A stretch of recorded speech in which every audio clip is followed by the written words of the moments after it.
Peter, this is Dennis Clark, and I'm going to review your lesson from yesterday and give you a few pointers for the things that we reminded you of. And nothing new to report.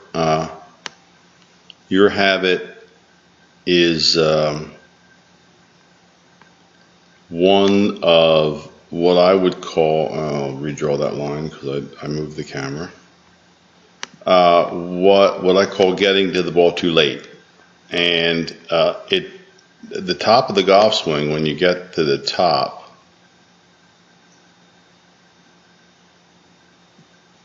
is what causes many of our problems. See how good that ball's hit?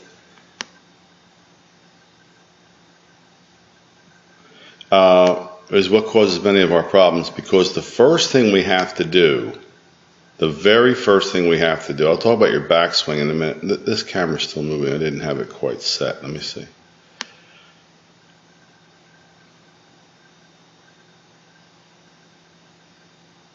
All right, now the camera's steady. First thing we have to do is we've got to lower our arms. Very first thing. First of all, let's talk about the backswing. I'll finish that thought. You have to lower your arms, and you can't move any other part of your upper body, before your arms drop. That's the basic point for you, me, everybody. Professionals will lower the arms simply by driving the lower body first. But some do it to a large degree, and some do it to a much more subtle degree. But your problem comes when the arms and the golf club don't go down first. All right, the first thing, starting with the backswing, I think that you should work on is keeping your left arm on your chest.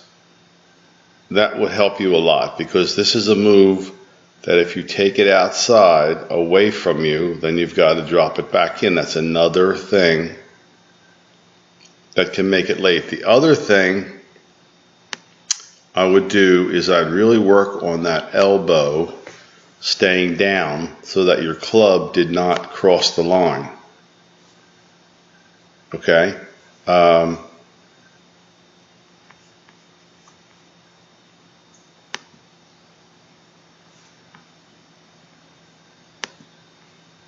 That's another thing that can make it late, when you cross the line. One of the characteristics of great ball strikers too would be that this arm gets vertical, the right forearm gets kind of vertical, 90 degrees to the ground, and the elbow gets tucked in nice and close. So when this moves out, it's not a must, but it's another thing to worry about. The biggest problem in getting your elbow flying out is that you get the club way across the line at the top, like it's pointed over here. Okay, his is right on the same plane as his arm. Okay, so that's one thing. We're going to try to keep the left arm on the chest and the right elbow in. I would put a head cover under your right arm. I put a head cover under both arms and tee a 7-iron up and try to hit them that way. Now, as you start down, the problem with the club being across the line is it's one more move you have to make to get it back in line. And there's a move with your body. See, this unit didn't lower, right? All it did was try to turn and get the club back in line. Now you can, once in a while you'll time that so that you do it. But let's pretend for a minute that was the end of your backswing, and then you didn't have to do that move you just did. How much more consistent you would be. That would be a very good backswing.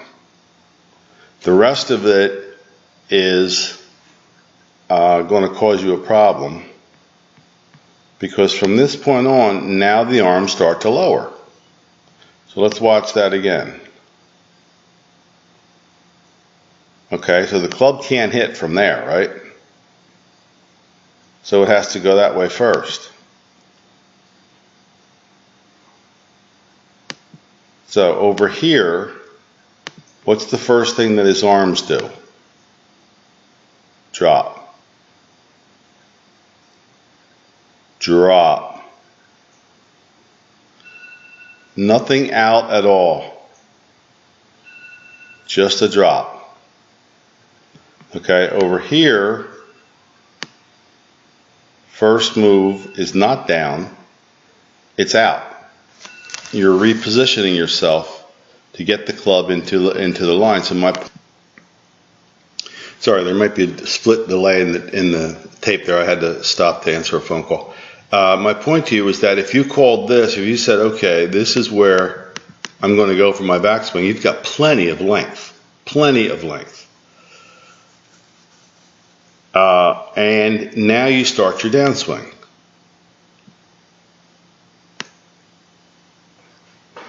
Now, as you come down, you want to keep the arm on the chest and keep it in. So the rest of that's good. Now you're back in position.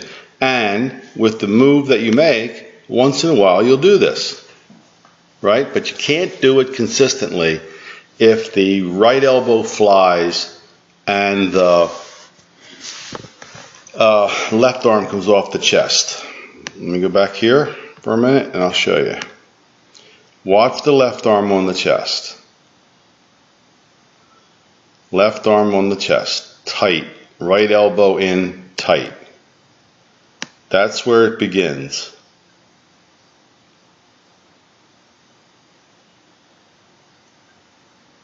Out. So if I look at it like this, I see this.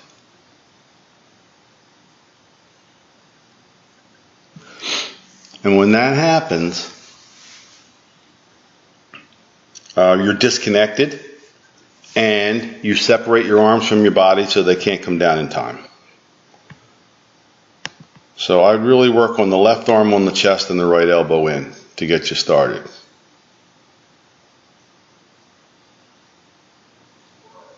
See, his arms and hands never go further away from his body than what they are. When he comes back down, he's right back to where he started. Pretty amazing swing. Once you have to do that, it's going to throw off your timing. So, once in a while. Now, when you get to the top, I want you to really relax. Well, let's start even at the beginning. When you get at the beginning, the way to make this happen, to not tense up and get your body moving first, is to just relax the grip, relax the forearms, and let the arms drop and the club head swing. That's too late. That can be too late. Now, once in a while, as I said, you'll throw that club, and then you'll catch up, but very often you can't. So relax grip, relax forearms. Narrower stance, that'll help you. Narrower stance.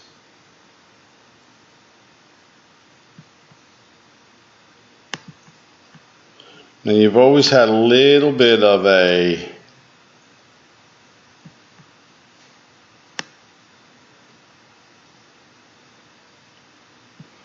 lower body reverse pivot.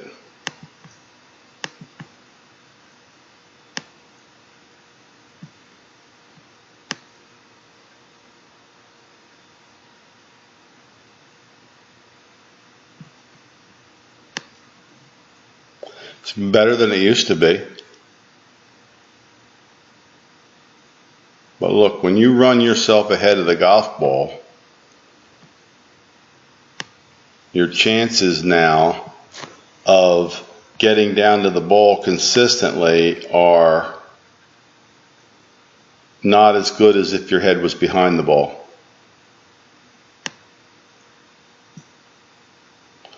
And then when you run it ahead, you'll also chicken wing it to try to make up. So if we look at your left arm here at the bottom, That's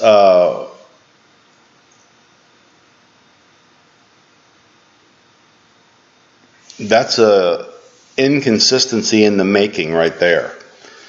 But it's a reaction, right? It's a reaction to something else. So you have to really feel like once I get that elbow in, I can stay behind the ball and not run ahead of it with my upper body. Unwinding early and running ahead. So that's what I'm trying to get for you, is the feeling that you can keep that upper body behind, because the more the upper body is behind the golf ball, the more you can, to give you some idea on length, here's Michelle Wie from the LPGA Tour hitting a 6-iron, and you can see that that's plenty for her right there. And if I go up here,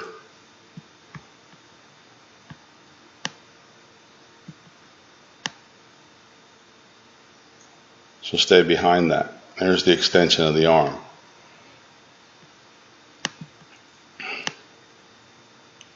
There's your problem with topping, right there. You can top anything with that much movement ahead. You have to feel like you're staying behind, and the upper and the arms and club are swinging down first. That is your key. It's always been your key. And at times we've had you in that groove, like we do when the lesson tee, and then inevitably the old sneaks in, and then it goes off kilter for you, and the inconsistency sneaks in. So my wrap up would be light grip pressure, right elbow in, left arm on the chest, get the head behind the ball, keep it behind the ball, lower the arms and club first, swing the club, drop it from the top in the slot, and you'll be there. Okay, Peter.